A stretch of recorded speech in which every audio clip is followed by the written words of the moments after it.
Bismillahirrahmanirrahim. Ground بدل کو میناول السلام علیکم. زه د ګلان جم یو ځل بیا د مراد د بیجرګي یوټیوب چینل نه تاسو سره مخاطب یم او غواړم چې تاسو سره یو غزل شریک کړم. د غزل نه مخکې څو شعرونه دي.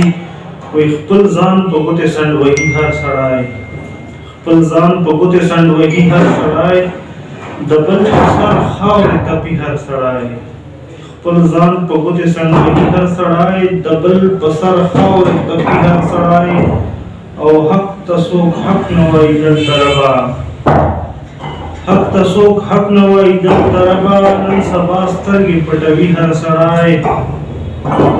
او اخلاص شو ختم او خلوص ختم شو، اخلاص شو ختم او خلوص ختم شو. بس د مطلب یاري کوي هر سړی. او دغه متل دی چې د ژمي انګار ځان ته یې ورو په ورو لړي هر سړی. او انجمه ځکه خو محال داسې ده، ځان دلته سیر حسابوي هر سړی، ځان دلته سیر حسابوي هر سړی. غزل مطلب زده وایي لکه د هر هومره ځواني تباه کړي، نشې سړي ته زندګي تباه کړي. او د زهر ډک دغه لوګي د انسان، د زهر ډک دغه لوګي د انسان زور کړي اوبه هم یې خاني تباه کړي. اکثر مین شي لیوني مینه کې، اکثر مین بې وفایي تباه کړي. او خزان هم څومره زورور وي ربا، خزان هم څومره زورور وي ربا. تنکي ګلونه د سپرلي تباه کړي. او لاس کې قلم په ځای چې ورکړي ټوپک، لاس کې قلم په ځای چې ورکړي ټوپک، لاس کې قلم په ځای چې ورکړي ټوپک. داسې پلاران خپل بچي تباه کړي.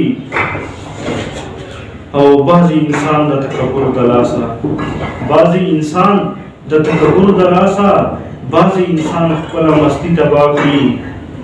او یو چغلخور او بل ظالم ملګرو، یو چغلخور او بل ظالم ملګرو. الله دې دغه دو سړي تباه کړي. خدمت د مور او پلار چې نه کوي څوک، خدمت د مور او پلار چې نه کوي څوک، هغه خپل ژوند په خدای راستي تباه کړي.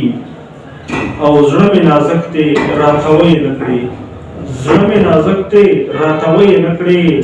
د ستا انکار به مې بیخي تباه کړي. زړه مې نازک دی راتوی نه کړي، زړه مې نازک دی راتوی نه کړي. د ستا انکار به مې بیخي تباه کړي. ویلې انجمه رانه بیرته مزه، ویلې انجمه رانه بیرته مزه.